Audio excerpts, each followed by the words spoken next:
Bom, boa tarde a todos. Inicialmente agradecer a oportunidade, né, de mostrar um caso aí da equipe. É uma honra para mim, inclusive, estar no meio de tantos colegas aí com um amplo conhecimento no assunto, né?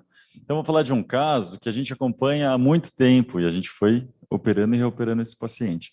Ele acabou se tornando um caso desafiador. Vamos começar.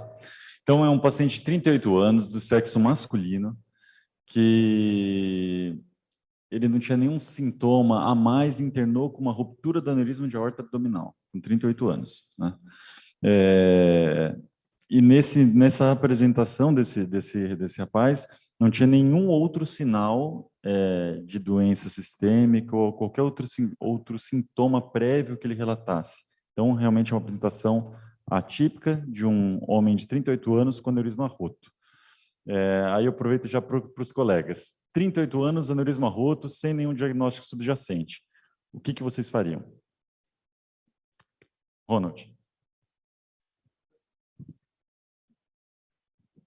Muito bem, boa tarde aos colegas, boa tarde, Sérgio.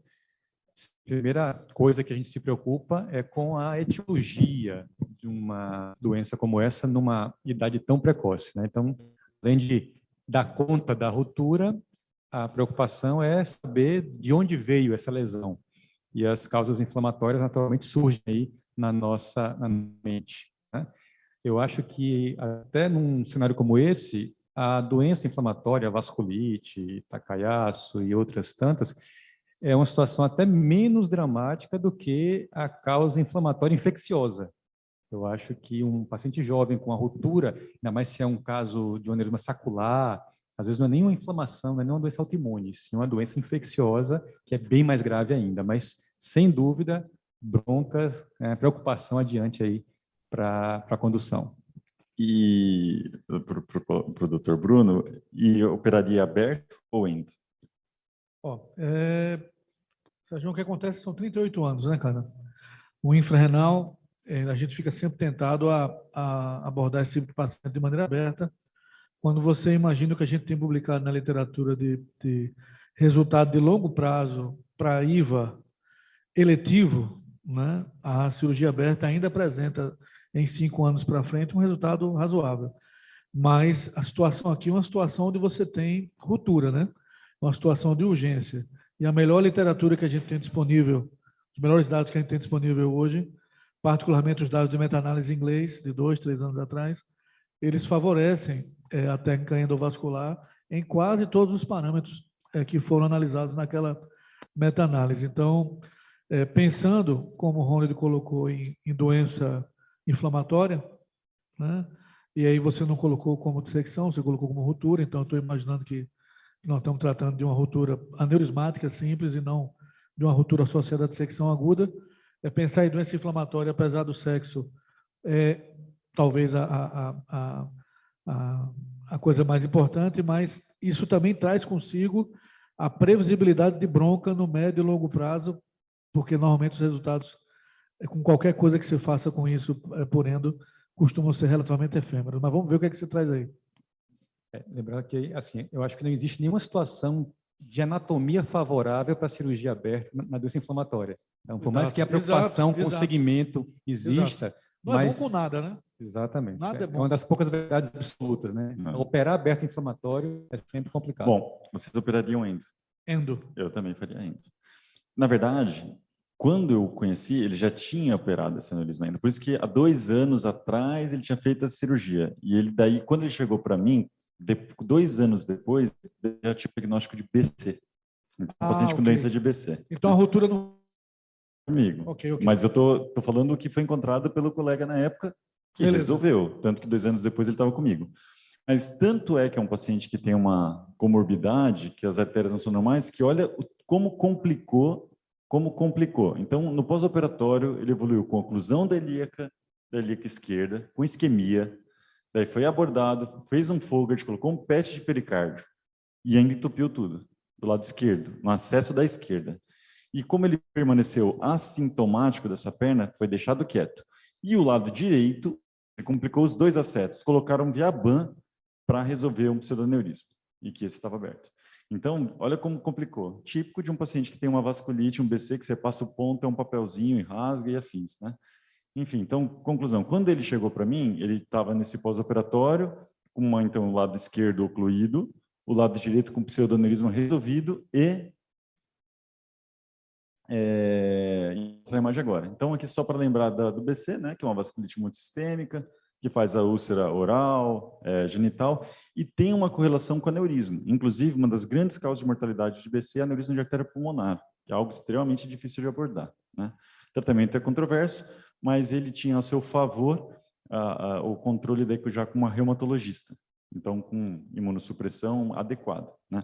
E daí ele veio para mim, foi assim que eu conheci esse paciente. Então, 2 anos depois, já com o diagnóstico de BC, com a ilíaca esquerda ocluída, com a ilíaca direita com Viabam, e no colo proximal, ele fez isso, que daí estava no laudo roto, estava no laudo como se fosse roto. E daí passou em vários colegas que estavam pensando o que fazer. Ele chegou para mim nessa situação, sem dor, só com esse achado de exame. Eu, inclusive, liguei para o radiologista e falei, olha, eu acho que está drapeada aí essa horta, tem uma ruptura para ir, o que fazer? Né? Aí já fica a minha pergunta para vocês, o que fazer?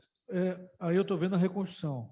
É isso. A gente sabe das limitações, importante o aspecto tridimensional, mas isso, na análise simples, biplanar, não é uma úlcera penetrante, não é? Não, me dava a impressão de ruptura, apesar de ter um embate entre está roto ou não está roto, é um abalamento ou não é um abalamento, é uma inflamação, mas é um abalamento nessa topografia, não seria uma úlcera penetrante.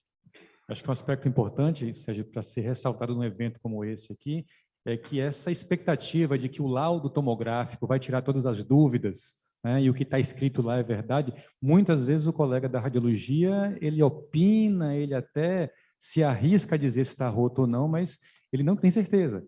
Essa imagem deixa dúvida, inclusive no cirurgião que vai conduzir. Nós temos que saber o que é certeza e o que é dúvida e, às vezes, nos conduzir pensando no pior e considerar que pode ser uma ruptura tamponada, mesmo que não seja, porque o contrário é pior.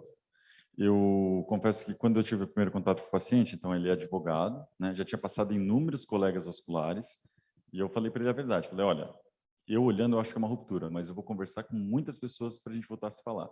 Liguei para o doutor Adriano Tachibana, que é quem faz a parte de radiologia lá do Einstein de vasculares, doutor André Extensor, até o Derich chegou esse caso aí, de tanto que realmente me deixou dúvida, e eu falei a verdade para o paciente, não é uma conduta fácil, né? Porque se ele é um BC, como que é essa horta aí para cima? Será que não vai acontecer de novo? E aí eu pergunto para os colegas o que fazer. O que fariam? Bom, vamos lá. Em linhas gerais, Sérgio, e aí depois, naturalmente, quem tem mais experiência, como é uma doença, o doente é muito novo, né? Uma doença sistêmica, eu tenderia a cobrir mais tecido, a ser mais agressivo na cobertura de tecido. Eu não tenho as informações de diâmetro da horta proximal aí, o que é que dá para fazer, o que é que não dá, o que é que daria para... Mas eu tenderia, a priori, em sendo possível a condição clínica permitir, e a gente não se tratando de uma ruptura contida, até pela dificuldade de providenciar material e tudo, eu tenderia a cobrir um pouco mais de aorta, ser mais extensivo. Experiência do Dr. Carlos Peixoto, não sei eu não. Dr. Carlos? Não, realmente é um caso difícil, né? Que você já pegou, Sérgio, numa fase. A impressão que tem pouca informação de imagem, né? A impressão que se eu partindo do princípio que é uma ruptura, possivelmente pelo diâmetro da horta, seria partir para uma fenestrada. Seria a opção, né, que eu tentaria. Só uma opinião, Sérgio, se me permite. Até por tratar-se de doente jovem, né, que já tem uma doença inflamatória diagnosticada, a gente teve 2 casos semelhantes em que era uma sífilis terciária. Então, o primeiro ponto precisa estudar a horta toda, porque nos nossos casos tinha aneurisma sacular desde da descendente até a bifurcação aórtica. Então, estudo pormenorizado para você definir o quanto cobrir, né? Eu acho que é fundamental. Partindo do princípio que você teria a horta proximal saudável, pelo menos, né, seria uma estratégia pensar na fenestrada, pelo calibre da horta, que deve ser fino, já que é um paciente de 38 anos. Né? Ele tinha realmente a horta para cima toda saudável, esse é um dado. O outro dado, como ele já estava algum tempo passando em vários vasculares, essa imagem já estava há alguns meses aí. Isso é um dado também que soma, né? E vou falar todas as opções que surgiram, tá? Porque eu acho que vale a pena aqui a discussão. Surgiu a opção de fazer, colocar um stent normal e jogar uma mola ali. Surgiu a opção de fazer fenestrada. Surgiu a opção de fazer chaminé para tudo quanto é lado aí. Mas ia ser um monte de chaminé e a chance de dar problema era muito alta. Mas surgiram todas as opções, acho que fica aqui, né? E surgiu a opção de fazer uma toracofrenolaparotomia, que não seria comigo. Na hora que chegou no Oderich o caso, o Oderich falou exatamente o que o Dr. Bruno Freitas falou. Melhor cobrir a horta para cima, porque essa horta é toda friável, melhor se cobrir mais, aumentar o território, né?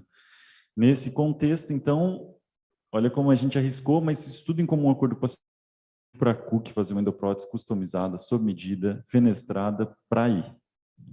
E Então, esperamos muitos meses. Então, você partiu do princípio... Desculpa, você repetiu o angiotomo, já que ela já tinha um certo tempo? Sim, e aí ficou igual. Justamente para poder pedir Beleza. de novo, estava Aí idêntico. você partiu do princípio que não estava roto, né? E aí você preferiu pedir, esperar o tempo e correr o risco. Em comum acordo com todo mundo, né? Com o celular com o paciente, não viaja, fica por aí, a gente... Né? E aqui eu vou fazer o advogado do diabo. E se tivesse roto? Esse tempo? Não, exato, foi. Hoje dá para customizar aqui no Brasil mais rápido.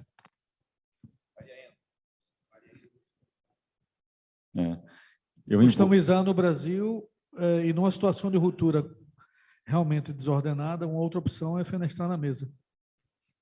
Com certeza. Com gore e tal. Com certeza.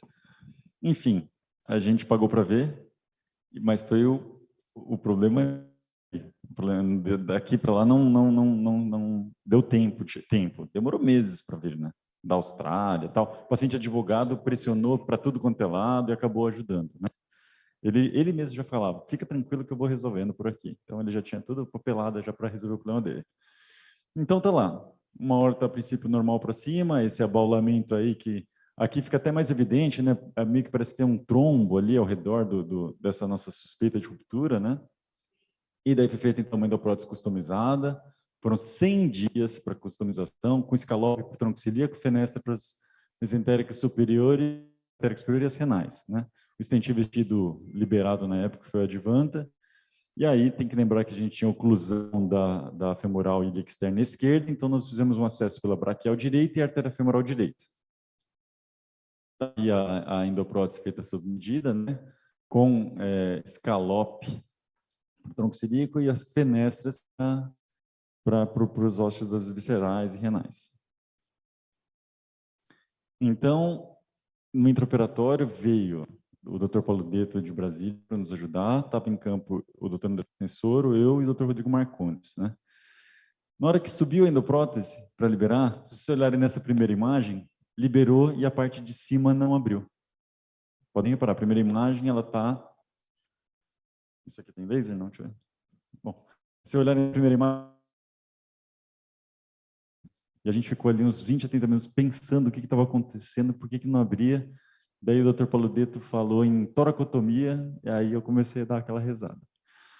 O que aconteceu? Ele não tinha um Viaban no pseudoneurismo aqui do lado direito, levou o Viaban, a endoprótese. Então, na hora que abriu o Viaban, estava segurando aqui, estava dentro do Viaban. E daí, nesse intraoperatório, então a gente teve... A genesia do anjo da guarda, né? Exato. Melhor. Em conclusão, o Viaban estava aqui, fechando a nossa prótese. Daí, qual foi a solução? E essa, modéstia à parte, o mérito foi meu. Vim por cima, consegui entrar, e daí fica um balãozinho de diâmetro progressivo, abrindo, soltou a prótese lá em cima. Soltou meio assim, meio troncha, por isso que tem um palmaz. Se a gente olhar na imagem da esquerda, então tem um palmaz fixando isso aí, e daí que continuou o procedimento, colocou os estentes revestidos e por aí vai. Então, realmente foi um mais difícil do que o esperado, mas conseguiu não abrir o tórax do paciente, que já foi uma vitória, né? A gente só foi perceber que o Viaban tinha saído muito tempo depois. Só um comentário, Sérgio. O Viaban, assim, sendo solidário a você, né? Não é difícil não se ver um Viaban.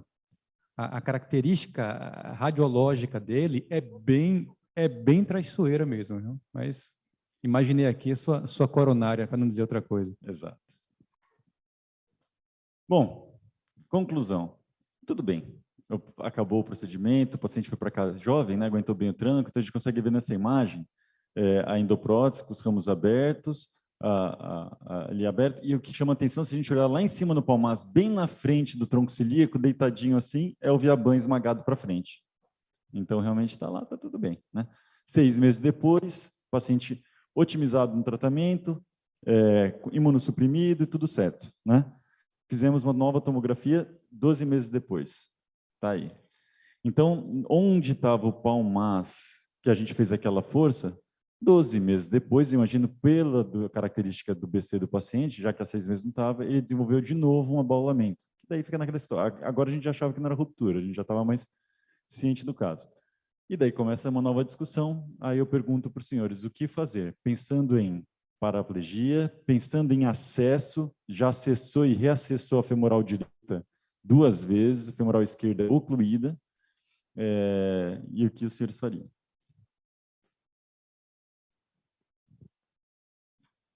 Só um comentário, o Viaban ele vem bem, tá?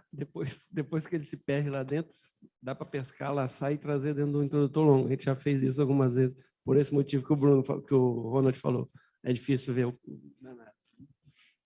Só deixando claro, Sérgio, você aí tá, eu não consegui ver bem ali o tronco celíaco. Tudo pérvio, tudo aberto, o tronco celíaco está no palmaz, no escalope da endoprótese. Né? Ficou o escalope ok. e o palmaz por dentro, então... Sim.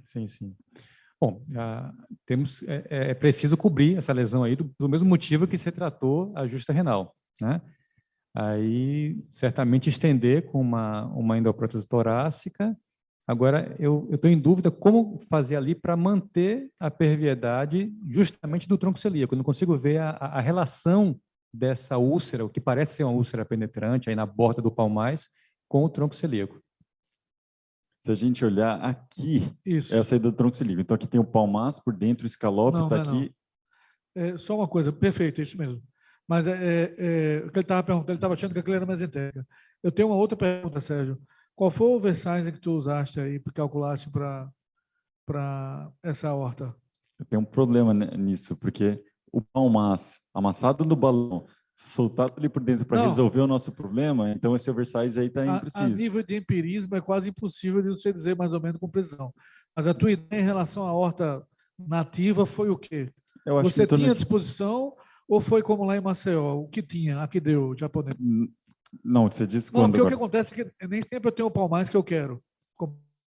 É lá aquele palmaz que você amassa, então eu podia chegar quanto eu quisesse. Beleza. Né? Eu não lembro exatamente quanto, eu te garanto que... Porque a endoprótese abriu muito estranha, né? Então a gente fez muita força. Né? Mas então, com 6 meses... Respondendo aí com uma peça torácica, né? E... Qual acesso? Tem que dar um jeito, né? Por baixo, femoral, de novo, e na ilha externa, ligamento.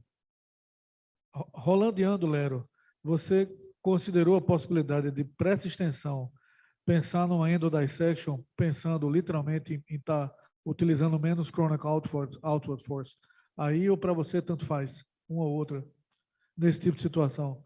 Eu estou parafraseando agora o Dietrich, né, para esse tipo de doente arterítico.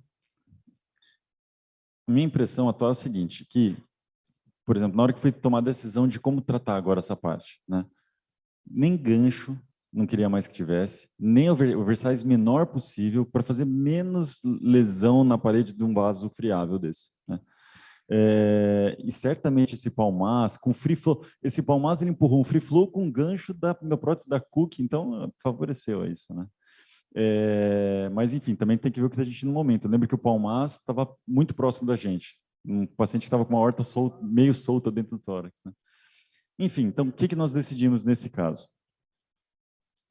Então, as preocupações, né? A paraplegia, o acesso já várias vezes do lado direito, sendo que o lado esquerdo estava ocluído, e o comportamento da vasculite. O que nós fizemos? Acessamos a oral superficial, mais para baixo, para conseguir subir uma CITEG. Né? Exatamente CITEG por isso, né? A princípio, uma força radial mais controlável, sem umas bardelas ali, algo assim. Pegamos uma CITEG mais curta e tentamos soltar ela exatamente, a gente viu onde estava o tronco celíaco, mais rente possível o tronco celíaco para cima, né? E foi isso que a gente fez. Então, está aqui as imagens do procedimento, né? O abaulamento fica bem evidente, o palmaz entrando para ele, né? Você vê que é da força radial, e ficamos a CITEG com muita tranquilidade. O procedimento foi bem rápido, para falar a verdade. E está aqui 2 anos depois. Então, o paciente ainda está com a gente aí, acompanhando.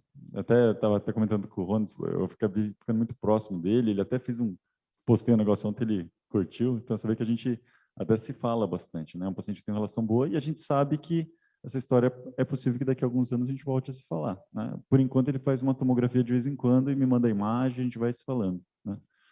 Mas eu acho que, olhando agora, aqueles casos que a gente olha para trás, poxa, que bom que nessa última conduta não aconteceu nada, porque medo de paraplegia, afins, foi tudo muito bem conversado, ele muito ciente dos riscos e em todo momento ele teve a ciência de que a gente estava lidando com algo não comum e que a gente não sabia o que era o perfeito. Não? Então, foi tudo conversado com ele. Mas, olha, falei com não sei quem, fiz não sei o quê e tal, vamos para cima.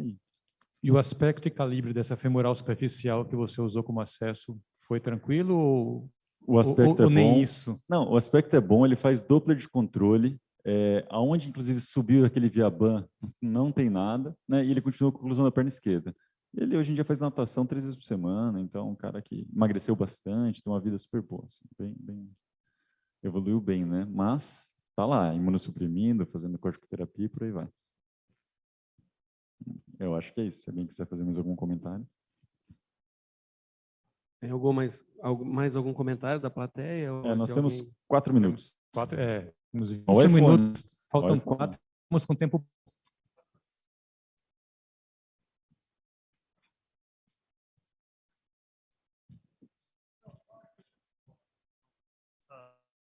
Alguém consideraria, nesse último procedimento, ao invés de colocar uma prótese recoberta, usar um stent multicamada?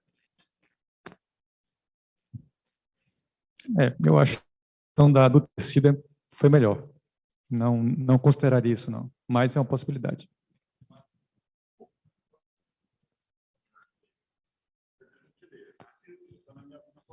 Se olhar o corte do mutileiro, ele é um espinho, né? Então, nessa horta, a nossa impressão é que você colocar, tanto que você nem balona com balão normal, né? De tanto que ele é pontiagudo, que aquilo lá ia fazer arame farpado nessa horta aí tão friável.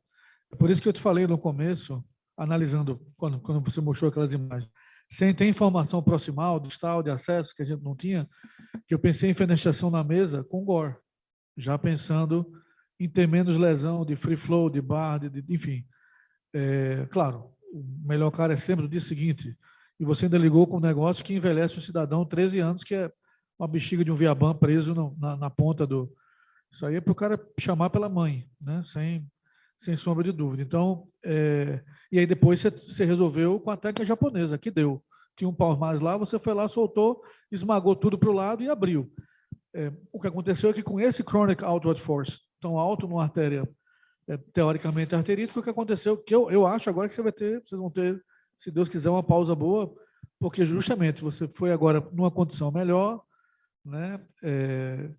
Com a endoprótese, com o oversizing teoricamente mais modesto e sem os parâmetros que você acabou utilizando no começo. Repito, muito provavelmente eu teria feito a mesma coisa, ou numa situação de ruptura, pressionado, eu teria ido atrás de fenestrar, fazer um scallop para o tronco celíaco e, eventualmente, fenestrar na mesa, o que nem de longe é prático, né? Algo complicado de fazer, mas seria uma alternativa.